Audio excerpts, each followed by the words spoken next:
alkil halida mempunyai titik didih yang lebih tinggi dibandingkan dengan alkana dengan jumlah karbon yang sama. Nah, jadi heksana 1, 2, 3, 4, 5, 6 ya. Kalau dibandingkan dengan 1 kloroheksana, mana titik didih yang lebih tinggi?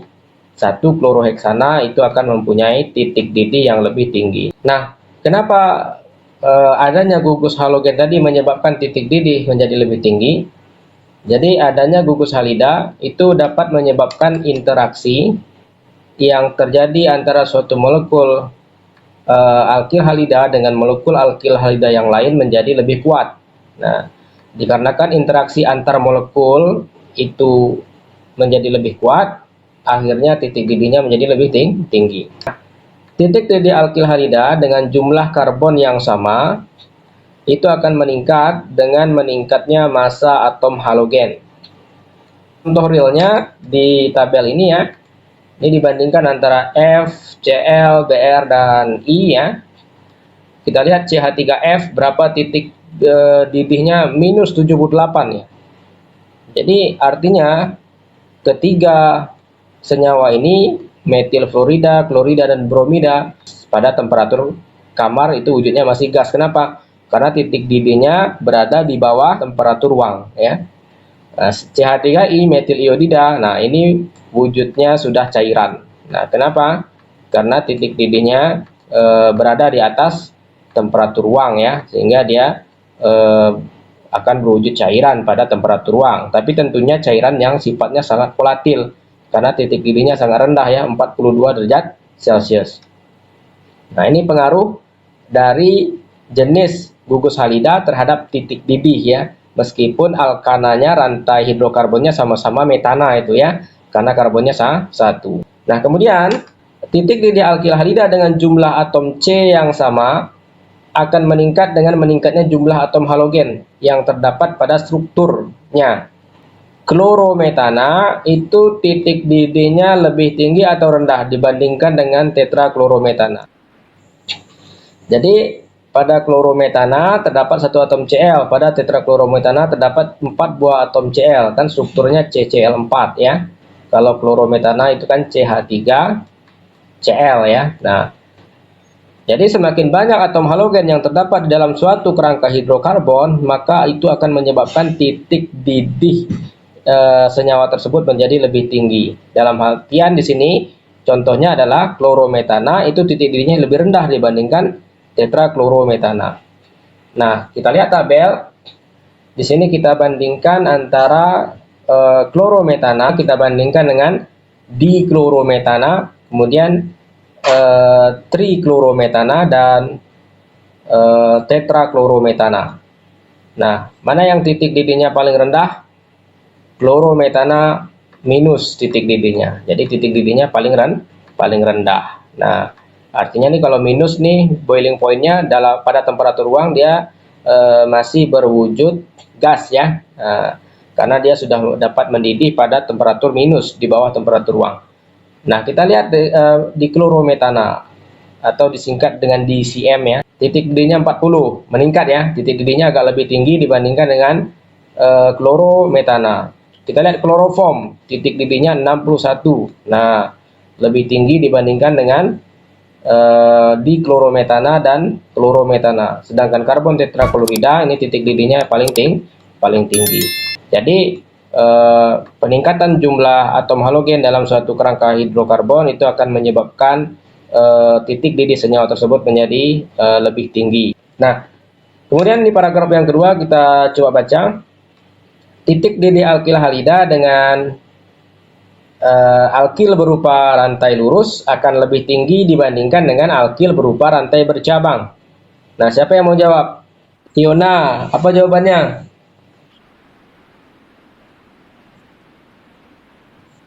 Satu kloropropana lebih? Oke, kita lihat betul nggak jawaban siapa? Fiona tadi ya. 1 kloropropana bagaimana strukturnya? Ini propana ya, 1 kloropropana berarti ada Cl pada nomor 1. Nah, begini strukturnya. Rantai lurus enggak nih alkilnya? Iya, rantai lurus. Kita bandingkan dengan 2-kloropropana yang mempunyai rantai bercabang ya. Cl-nya terletak pada karbon nomor 2. Nah, jadi bercabang ya. Maka di sini titik didih 1-kloropropana lebih besar dibandingkan titik didih dari 2-kloropropana. Oke. Jadi kita lihat nih contoh nyatanya. Yang mana mau kita bandingkan? Nah, ini ya. Kita bandingkan antara yang ini dengan yang ini. 1-kloropropana memiliki titik didih 47 derajat Celcius ya. Sedangkan 2-kloropropana atau nama lainnya adalah isopropil klorida ya. Itu mempunyai titik didih 36. Jadi yang ini titik didihnya yang rantai lurus, titik didihnya lebih tinggi dibandingkan yang rantai bercabang. Begitu juga dengan 1-bromobutana yang di bawah yang warna biru ini. Dibandingkan dengan tersier butil bromida, 1-bromobutana itu mempunyai titik didih 102 derajat Celcius ya. Sedangkan tersier butil bromida mempunyai titik didih yang lebih rendah, yaitu sekitar 73 derajat Celcius. Nah, kalau kita bandingkan antara titik didih alkana dengan alkil halida ya, saya bandingkan di sini contohnya misalkan yang sama-sama mempunyai karbon berjumlah 6 karbon. Dalam hal ini misalkan heksana ya, itu titik didihnya 68,73. Nah, saya bandingkan dengan 1-kloroheksana. Titik didihnya lebih tinggi kan dari heksana, padahal karbonnya sama-sama berjumlah 6. Kemudian saya bandingkan juga dengan alkil halida yang rantai alkilnya berupa rantai siklik atau cincin. Misalkan klorosikloheksana. Titik didihnya kita lihat lebih tinggi juga dibandingkan dengan titik didih N-heksana. Kemudian saya bandingkan juga dengan kloro benzena. Maka kita lihat titik didihnya juga lebih tinggi dibandingkan dengan N-heksana. Jadi terbukti ya bahwa masuknya gugus halogen ke dalam suatu rantai hidrokarbon itu akan menyebabkan senyawa tersebut mempunyai titik didih yang lebih tinggi dibandingkan dengan alkana ya, yang mempunyai jumlah karbon yang sama.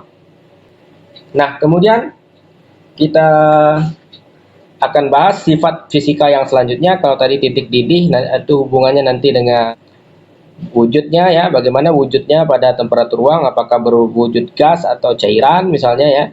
Kemudian kita sudah dapatkan juga sifatnya volatil ya, karena titik didihnya rendah, maka penyimpanannya harus diperhatikan, harus dalam botol atau wadah yang tertutup rapat ya, sehingga dia tidak akan menguap ya. Nah, yang sifat fisika yang kedua yang akan kita bahas ini adalah kelarutan senyawa alkil halida. Dalam hal ini kita bisa perhatikan ya bahwa alkil halida bersifat tidak larut dalam air karena tidak dapat membentuk ikatan hidrogen dengan air. Jadi kalau Anda campurkan kloroform misalkan dengan air, maka kloroform tidak dapat larut dalam air ya. Campuran tersebut akan membentuk dua lapisan. Nah, kenapa terbentuk dua lapisan? Karena tidak dapat larut ya. Selain itu, kloroform juga bersifat semipolar, sedangkan air bersifat polar. Oleh karena itu dia tidak dapat larut. Jadi ini dikarenakan interaksi dipol-dipol antara molekul air dan alkil halida ini tidak cukup kuat. Jadi mereka ada interaksinya. Jadi ketika Anda mencampurkan kloroform dengan air, akan ada interaksi antara molekul air dengan kloroform. Namun interaksinya tidak cukup kuat sehingga tidak memungkinkan terbentuknya ikatan hidrogen. Jadi interaksi yang terjadi antara molekul kloroform dengan air bukanlah ikatan hidrogen, namun interaksi dipol-dipol yang lainnya ya. Nah, lantas alkil halida larut dalam pelarut apa Pak? Kalau tidak larut dalam air, alkil halida larut dalam pelarut benzena ya, dan juga dalam pelarut dietil ether. Jadi kloroform kalau dicampurkan dengan benzena itu larut, dicampurkan dengan dietil ether itu juga larut. Nah, ini adalah kloroform ya. Kloroform itu wujudnya liquid, colorless liquidnya atau cairan tidak berwarna. Anda seperti Anda dapat lihat pada tabung reaksi ini ya. Kloroform itu mempunyai struktur CH-Cl3. Ini sudah kita bahas pada tata nama alkil halida, di mana nama dagangnya adalah kloroform, sedangkan nama IUPAC-nya adalah triklorometana ya. Nah, kalau kita perhatikan kelarutannya ini ya, kloroform ini larut dalam benzena, kemudian juga dapat bercampur dengan dietil ether, minyak dan alkohol. Sedangkan dalam air, coba Anda perhatikan. Nah, larutannya sangat kecil sekali di dalam air ya. Pada temperatur 0 derajat Celcius, kelarutannya dalam air 10,62 gram per liter. Sedangkan ketika temperatur dinaikkan, kelarutannya justru berkurang ya, menjadi 7,32 gram per liter pada temperatur 60 derajat Celcius. Jadi dalam 1 liter air itu hanya bisa melarutkan 8 gram kloroform kalau temperaturnya sekitar 20 derajat Celcius ya. Jadi bayangkan saja ya, 1 liter hanya bisa melarutkan 8 gram. Nah, pertanyaan saya adalah, biasanya ketika Anda belajar di SMA atau di sekolah dulu ya, baik SMA maupun SMK, kelarutan suatu zat itu akan meningkat apabila temperatur dinaikkan. Betul nggak? Contohnya ketika saudara melarutkan gula dengan air dingin, satu lagi dengan air panas, mana yang lebih mudah larut? Tentu ketika dilarutkan dengan air panas ya. Air panas itu dapat melarutkan lebih banyak gula dibandingkan dengan air dingin, karena kelarutan suatu zat akan meningkat dengan meningkatnya temperatur. Nah, pertanyaan saya, kira-kira apa ya yang menyebabkan kelarutan kloroform dalam air ini menjadi berkurang justru ketika temperatur dinaikkan? Siapa yang bisa jawab kira-kira? Silahkan sebut namanya. Said Ramadan, ya. Kira-kira kenapa tuh Said? Oke lah. Jadi Said Ramadan mungkin dikarenakan menguap.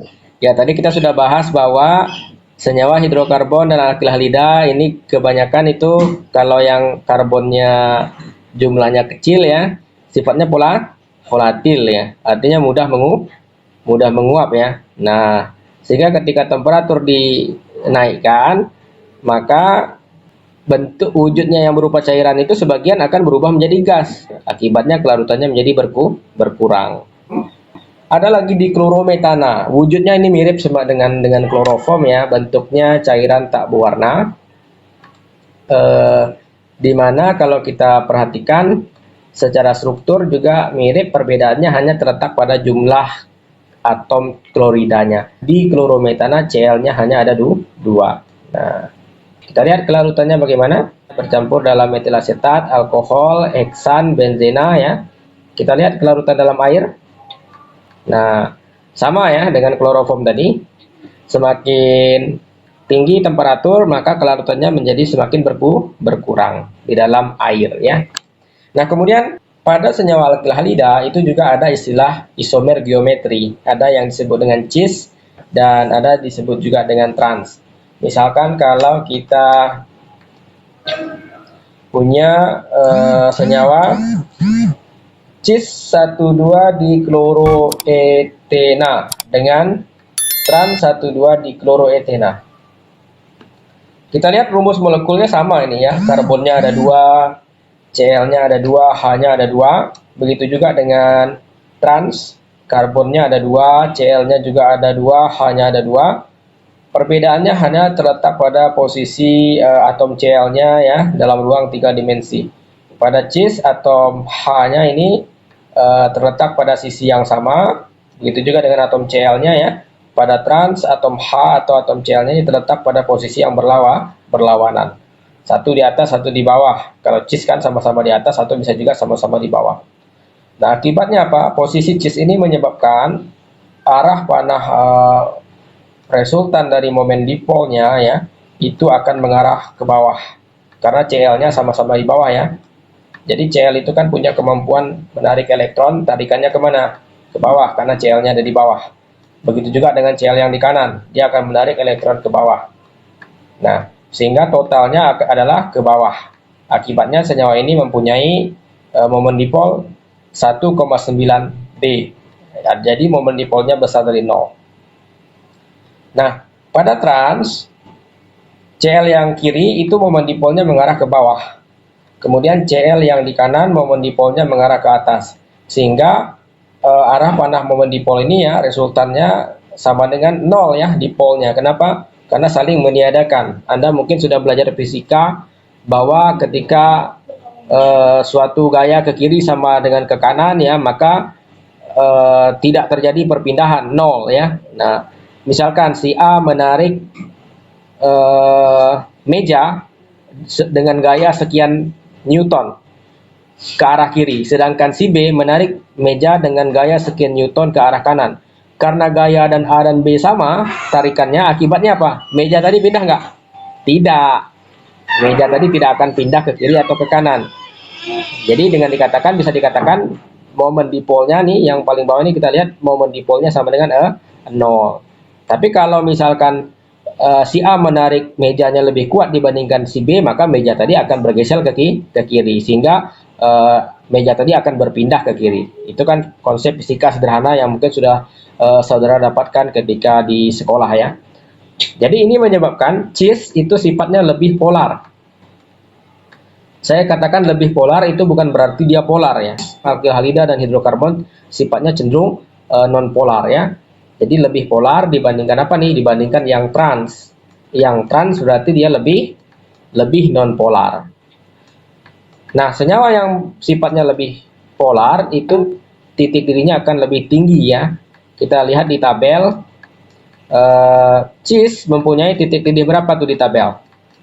60 derajat Celcius. Sedangkan trans mempunyai titik didih 48. Nah, jadi alkil halida yang sifatnya lebih polar ya, dalam hal ini cis akan mempunyai titik didih yang lebih tinggi dibandingkan yang lebih non polar. Dalam hal ini adalah trans ya. Nah, sifat fisika yang ketiga yang akan kita bahas pada kesempatan ini adalah densitas. Mungkin Anda pernah dengar istilah ini ya, atau disebut juga dengan bobot jenis ya, atau berat jenis ya. Nah, alkil halida tadi kita sudah bahas bahwa bersifat immiscible ya, tidak dapat bercampur dengan air. Apabila saya campurkan kloroform dengan air, maka akan terbentuk dua lapisan. Begitu juga ketika saya campurkan diklorometana dengan air, akan terbentuk dua lapisan. Mereka tidak akan bercampur. Disebabkan apa? Disebabkan perbedaan kepolaran. Ketika dia terbentuk dua lapisan ya, maka tentu pertanyaan berikutnya, yang mana yang merupakan lapisan air, yang mana yang merupakan lapisan organik. Lapisan organik ini maksudnya lapisan alkil halida atau pelarut organik lainnya seperti N-heksana, alkil halida misalkan tadi kloroform dan diklorometana. Nah, teorinya apa? Alkil halida seperti diklorometana, kloroform dan karbon tetraklorida itu akan berada pada lapisan bawah. Jadi kalau Anda campurkan DCM, diklorometana dengan air dalam tabung reaksi, kemudian Anda kocok-kocok, Anda biarkan, maka akan terpisah ya, membentuk dua lapisan. Yang mana lapisan DCM-nya atau kloroformnya yang berada di bagian bawah. Jadi lapisan bawah adalah DCM atau kloroform, sedangkan air berada di bagian atas. Kenapa bisa begitu? Nah, karena ini dipengaruhi oleh densitas ya. DCM dan kloroform memiliki densitas yang lebih besar dibandingkan dengan densitas air, sehingga ketika mereka dicampurkan, kloroform dan DCM akan berada di bagian bawah. Konsep ini penting nantinya ketika saudara ingin melakukan beberapa praktikum di laboratorium ya. Ketika saudara melakukan screening fitokimia, maka nanti saudara akan menggunakan kloroform dengan air ya. Nah, kemudian nanti dikocok, kemudian dibiarkan hingga terbentuk dua lapisan. Yang mana yang diambil? Kalau tidak tahu yang mana yang lapisan kloroform, yang mana lapisan air, maka nanti bisa menyebabkan saudara salah dalam melakukan analisis atau screening fitokimia. Apa itu screening fitokimia tidak akan saya bahas ya, karena itu nanti ada mata kuliahnya sendiri. Jadi ketika melakukan screening fitokimia, saudara mencampurkan kloroform dengan air di dalam suatu tabung reaksi, kemudian dikocok, kemudian dibiarkan sampai terbentuk 2 lapisan, maka saudara sudah dapat tahu bahwa DCM atau kloroform itu berada di lapisan bawah, sedangkan air berada di lapisan atas. Jadi ilmu dasarnya diberikan di sini. Nah, kemudian apa perbedaannya misalkan dengan heksana dengan air? Kita sudah bahas ketika membahas tentang sifat fisika hidrokarbon, ya, ketika heksana dicampurkan dengan air, maka kan tidak bercampur juga, tidak larut juga. Terbentuk 2 lapisan juga, tetapi heksana berada di lapisan bagian atas, sedangkan air berada di bawah. Nah, ini kan terbalik nih dengan kloroform tadi. Kenapa? Karena bobot jenis atau densitas N-heksana itu kecil dari 1, sehingga dia akan berada di bagian atas, air yang di bawah. Tapi kalau kloroform tadi, kloroform yang di bawah, air yang di atas. Anda bisa lihat ini ya, beberapa contoh senyawa alkil halida yang berat jenisnya lebih besar dibandingkan dengan air ya. Kita lihat ini 1,34. Nah, kemudian kloroform, dan ada juga ini apa nih? Karbon tetraklorida ya. Jadi ketiga senyawa ini kalau kita campurkan dengan air, mereka akan terbentuk 2 lapisan. Lapisan yang di bawah merupakan lapisan alkil halidanya atau lapisan organik, sedangkan air berada di atas. Nah, ini contohnya. Selain screening fitokimia, nanti saudara juga akan melakukan yang namanya proses fraksinasi. Ini juga akan dijelaskan di mata kuliah yang lainnya, bukan di sini ya. Saya tidak akan jelaskan apa itu fraksinasi, tetapi ketika saudara mencampurkan pelarut organik dengan air, maka akan terbentuk 2 lapisan. Ini batas lapisannya, Anda bisa perhatikan. Di sini ya, batas lapisannya. Nah, yang mana yang di atas ini lapisan apa? Yang di atas adalah lapisan organik. Nah, sedangkan yang di bawah lapisan air.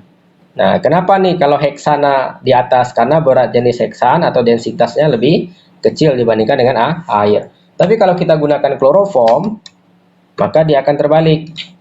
Air akan berada di atas. Jadi yang lapisan atas ini merupakan lapisan air, sedangkan yang di bawah ini merupakan lapisan organik. Dalam hal ini adalah kloroform atau CH-Cl3. Nah, jadi pengetahuan ini sangat penting nanti dalam menjalankan prosedur screening, uji fitokimia, dan juga fraksinasinya.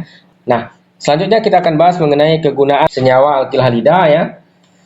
Apa saja sih kegunaan senyawa alkil halida ini, Pak? Yang pertama, kita lihat di sini klorometana. Klorometana ini merupakan bahan baku penting dalam sintesis dimetil klorosilen. Apa sih kegunaan dimetil klorosilan ini, Pak? Untuk sintesis silikon ya. Beberapa bahan kosmetik ya itu menggunakan silikon ya.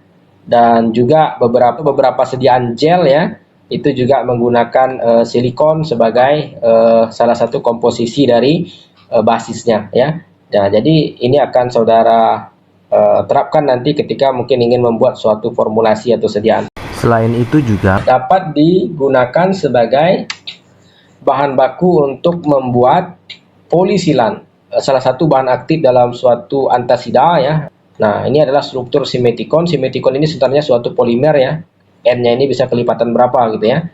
Apa itu simetikon? Simetikon ini adalah disebut juga anti-foaming agent atau zat anti busa yang biasanya digunakan untuk mengurangi perut kembung ya, ketidaknyamanan atau nyeri yang disebabkan oleh gas yang berlebihan. Selain itu, ini juga bisa digunakan untuk dispepsia ya, untuk menghilangkan rasa tidak nyaman yang timbul pada perut bagian atas, di mana kondisi ini biasanya disebabkan oleh penyakit asam lambung atau penyakit MAH ya. Jadi yang MAH pasti sudah kenal nih dengan simetikon. Tapi kan biasanya yang Anda kenal itu ini ya, aluminium hidroksida dan magnesium hidroksida. Tapi selain itu ini ada juga komposisi simetikon ya. Nah, kegunaan lain dari alkil halida dalam hal ini misalkan klorometana ya, itu merupakan starting material. Apa itu starting material, Pak? Senyawa awal atau bahan baku yang penting dalam beberapa proses sintesis senyawa bioaktif dan juga senyawa obat. Dalam hal ini misalkan ketika ingin mesintesis BHT sebagai suatu senyawa antioksidan, maka kita lihat pada tahap awal ini kita gunakan apa nih? Nah, kita gunakan alkil halida sebagai senyawa awal atau bahan bakunya. Nah, kemudian alkil halida juga banyak digunakan dalam sintesis berbagai macam senyawa obat ya. Misalkan di sini adalah jenisnya apa nih? Jenisnya adalah aril halida. suatu alkil halida yang terikat pada cincin aromatik ya, aryl halida. Namanya apa nih? Klorobenzena ya. Apa kegunaan aryl halida ini? Nah, kegunaannya pertama digunakan sebagai bahan baku untuk sintesis fenol. Anda semua mungkin sudah tahu bahwa fenol itu merupakan salah satu bahan yang dapat digunakan sebagai desinfektan ya. Nanti saudara akan belajar di mata kuliah lainnya, ada yang disebut dengan desinfektan, ada yang disebut dengan antiseptik, ada yang disebut dengan antibakteri, ada yang disebut dengan antibiotik. Nah, di sini saya tidak akan jelaskan, nanti ada mata kuliahnya khusus itu ya. Nah, jadi selain digunakan sebagai desinfektan, fenol juga dapat digunakan untuk bahan baku dalam sintesis asam salisilat. Anda bisa perhatikan ini. Nah, kerangka ini berasal dari fenol. Anda sudah tahu pasti asam salisilat ini merupakan suatu senyawa yang dapat digunakan untuk sebagai bahan aktif pada beberapa sediaan. Mungkin pernah dengar bedak salisil ya. Nah, itu komposisinya 2% asam salisilat. Atau mungkin juga pernah melihat sabun pencuci wajah untuk wajah berjerawat misalnya, maka juga mengandung asam salisilat ya, karena dia dapat bertindak sebagai keratolytic agent ya.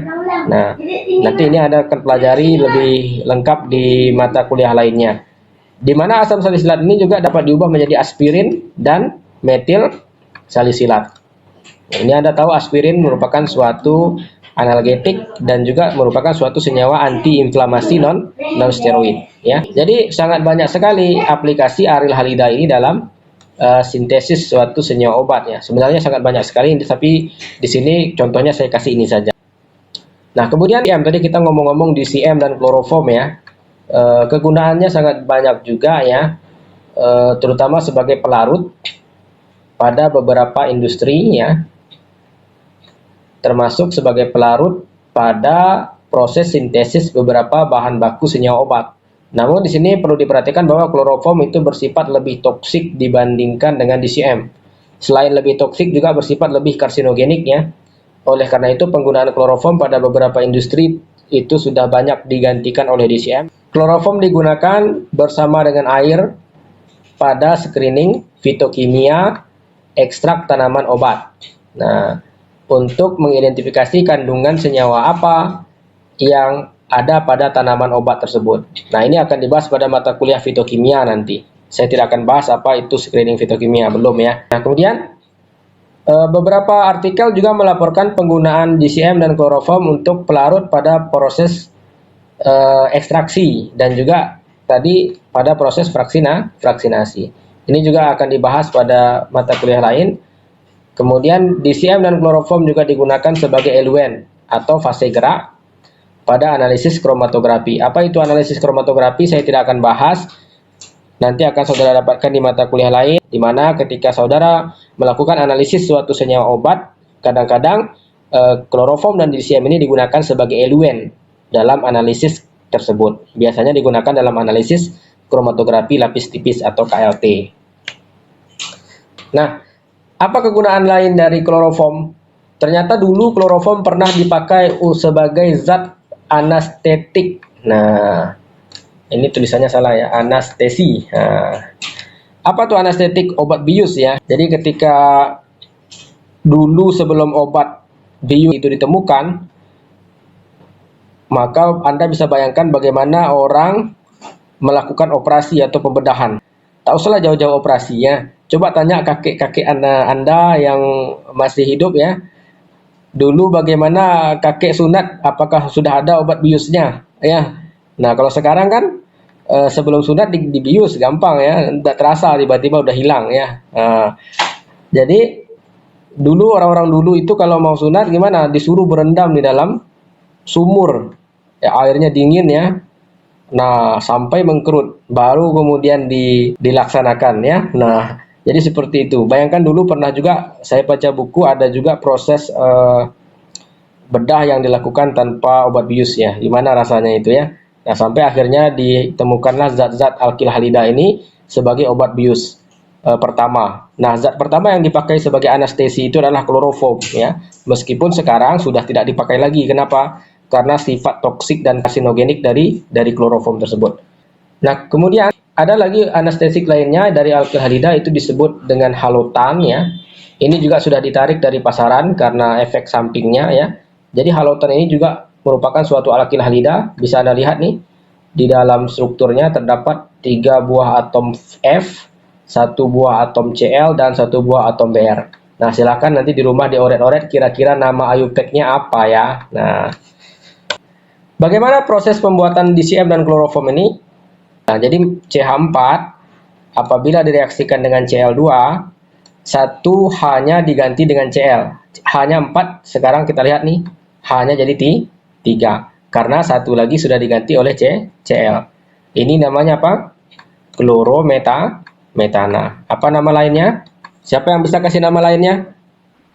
Siapa nih? Depa. Ya, betul ya, Depa, metil klorida. Nah, metil klorida ini ternyata bisa lagi bereaksi dengan Cl2. Nah, hanya kan 3 nih. Digantikan dengan 1 Cl. Berarti hanya tinggal berapa? Tinggal 2. Lihat di produknya. Hanya jadi CH2. Kenapa Cl-nya jadi 2? Karena tadi Cl-nya udah ada 1, masuk Cl1 lagi. Sehingga Cl-nya jadi 2. Ini namanya diklorometana. Ini yang tadi disingkat dengan DCM tadi. Nama lainnya adalah metilen klorida. Nah, jadi kalau CH3 itu disebut metil, kalau CH2 disebut metilen ya. Ini metil, CH2, nanti namanya disebut metilen klorida. Nah, yang di bawah ini ya, diklorometan kemudian ketika direaksikan dengan Cl2 ya, maka akan dihasilkan triklorometana. Jadi hanya kan 2 nih awalnya, digantikan 1 oleh Cl, sehingga hanya sekarang tinggal 1 nih, CH, Cl3. Cl-nya kenapa 3? Tadi kan sudah 2, masuk Cl1 jadi 3. Ini namanya triklorometana. Apa nama lain triklorometana? Siapa yang bisa jawab? Iya, siapa nih? Nah, jadi triklorometana nama IUPAC-nya, nama dagangnya adalah kloroform. Oke. Kemudian yang terakhir, apabila kloroform direaksikan dengan Cl2, maka kita perhatikan atom H pada kloroform itu digantikan oleh Cl, sehingga H-nya sudah nggak ada lagi nih. Produknya sudah lagi tidak ada atom H-nya, Cl-nya menjadi 4. Nah, ini disebut dengan tetrakloro karena Cl-nya ada 4, tetraklorometana. Apa nama lainnya? Siapa bisa jawab? Nah, siapa tadi nih? Cindy, betul ya. Jadi nama lainnya adalah karbon tetraklorida. Nah, kegunaan lain dari alkyl halida. Alkyl halida itu dapat digunakan sebagai bahan baku penting dalam sintesis reaksi Grignard. Apa itu reaksi Grignard? Reaksi Grignard itu memiliki rumus umum RMGX ya, di mana RMGX ini bahan baku untuk membuatnya adalah RX. Apa itu RX? Alkyl halida, di mana X-nya ini bisa Cl ya, bisa Br, dan bisa juga I ya. Nah, jadi RX itu ketika direaksikan dengan logam Mg, maka akan dihasilkanlah suatu reaksi yang disebut dengan reaksi Grignard, atau yang memiliki rumus umum apa tuh? RMGX. Jadi logam Mg-nya akan masuk dari Rx berubah menjadi RMGX. Nah, ini adalah salah satu contoh reaksi Grignard. Namanya adalah fenil magnesium bromida ya. Ini adalah fenil. Kemudian magnesium karena logam Mg, Br-nya bromida. Nah, ternyata reaksi Grignard ini banyak digunakan sebagai bahan baku penting dalam sintesis beberapa senyawa obat. Salah satunya adalah obat anti kanker ya, yaitu tamoxifen. Nah, kita bisa perhatikan di sini suatu alkyl halida, dalam hal ini adalah bromobenzena atau fenil bromida, itu bisa dikonversi menggunakan logam Mg dan eter kering ya, sehingga menghasilkan suatu reaksi Grignard ya. Dalam hal ini reaksi Grignard yang dihasilkan adalah vinil magnesium bromida. Nah, beberapa organisme itu ternyata dapat menghasilkan senyawa organohalogen atau senyawa-senyawa organik yang mengandung halogen. Mengapa organisme tersebut menghasilkan senyawa organohalogen, atau apa tujuan suatu organisme tersebut menghasilkan senyawa organohalogen? Sebagian besar organisme menghasilkan senyawa halogen tadi bertujuan sebagai pertahanan diri. Jadi beberapa senyawa halogen yang dihasilkan oleh beberapa organisme tertentu ternyata dapat menyebabkan iritasi pada predator dan juga dapat menjadi makanan yang berbahaya atau dapat juga menjadi pestisida alami. Sebagai contoh, beberapa spesies penenun laut dan udang laut itu dapat mengeluarkan senyawa organohalogen yang berbau sehingga ikan maupun predator tidak mau memangsanya. Salah satu contoh organisme yang dapat menghasilkan senyawa organohalogen adalah alga hijau biru ya, atau yang dikenal dengan nama latin Nostochlinkia. Organisme ini dapat menghasilkan suatu senyawa organohalogen yang diberi nama Nostocyclopan D. Nah, kita lihat pada struktur senyawa organohalogen ini ya, di sini terdapat atom Cl ya, terdapat gugus Cl ya, begitu juga di sini ya. Nah, kalau kita perhatikan dari berdasarkan struktur ini ya, jenis alkil halida yang terdapat pada struktur ini merupakan alkil halida sekunder ya. Kenapa? Karena unit CX-nya ya mengikat dua karbon lain, yaitu karbon yang ini dan karbon yang ini. Begitu juga dengan gugus alkil halida yang di bawah, itu juga termasuk alkil halida sekunder karena unit CX-nya ya mengikat dua alkil lain ya, karbon yang ini dan karbon yang ini. Nah, ternyata manusia juga menggunakan senyawa organohalogen untuk tujuan pengobatan ya, misalnya untuk mengobati penyakit infeksi ya, dengan tujuan membunuh atau menghambat mikroorganisme yang sifatnya patogen. Nanti Anda akan pelajari di mata kuliah lainnya ya, bahwa ada golongan obat yang disebut dengan antibiotik ya, di mana contohnya adalah chloramphenicol dan ciprofloxacin. Nah, kedua senyawa obat ini ya, pada strukturnya kalau kita amati itu terdapat atom atau gugus halida ya, yang mana pada chloramphenicol ini terdapat dua gugus Cl yang terikat pada satu karbon yang sama, sehingga ini disebut sebagai geminal dihalida ya, seperti yang sudah kita bahas pada video sebelumnya.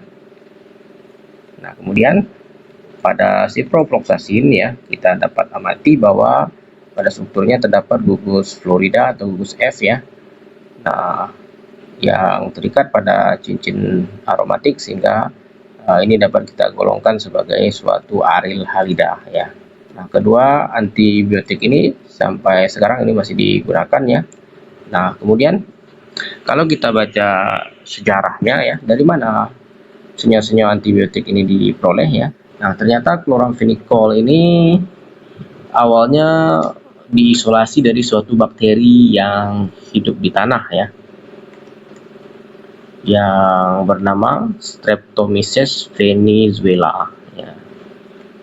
Nah, ternyata bakteri dapat menghasilkan suatu senyawa organohalogen, dalam hal ini adalah chloramphenicol ya, dan ternyata senyawa organohalogen yang dihasilkan oleh bakteri tersebut dapat membunuh bakteri lainnya ya, terutama bakteri-bakteri yang bersifat patogen. Nah, oleh karena itu kemudian senyawa ini akhirnya diteliti, kemudian digunakan oleh manusia sebagai antibiotik, dan akhirnya setelah penemuan ini kemudian chloramphenicol diproduksi secara sintetis.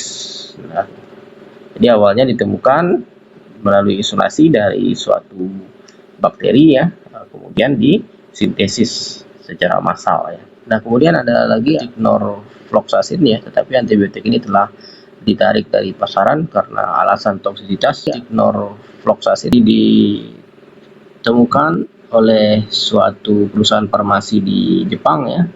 Perusahaan tersebut bernama Kyorin Seiyaku Kobushiki Kaisha ya. Dalam hal ini peneliti mengungkapkan fakta bahwa ternyata memasukkan gugus atau atom F ke dalam suatu cincin quinolon ya. Apa itu cincin quinolon ini ya? Nah, ini disebut cincin quinolon ya.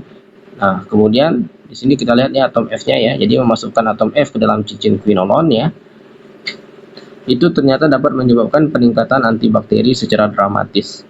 Akhirnya penemuan ini memicu beberapa perusahaan farmasi lain untuk memulai program penelitian dan pengembangan dengan tujuan menemukan agen antibakteri baru dari kelas fluoroquinolon. Jadi nanti ketika saudara belajar tentang antibiotik ya, penggolongan antibiotik berdasarkan struktur kimianya, salah satu golongannya itu disebut dengan golongan quinolon atau golongan fluoroquinolon ya, karena pada strukturnya terdapat inti quinolon yang tersubstitusi dengan atom F atau atom fluor ya.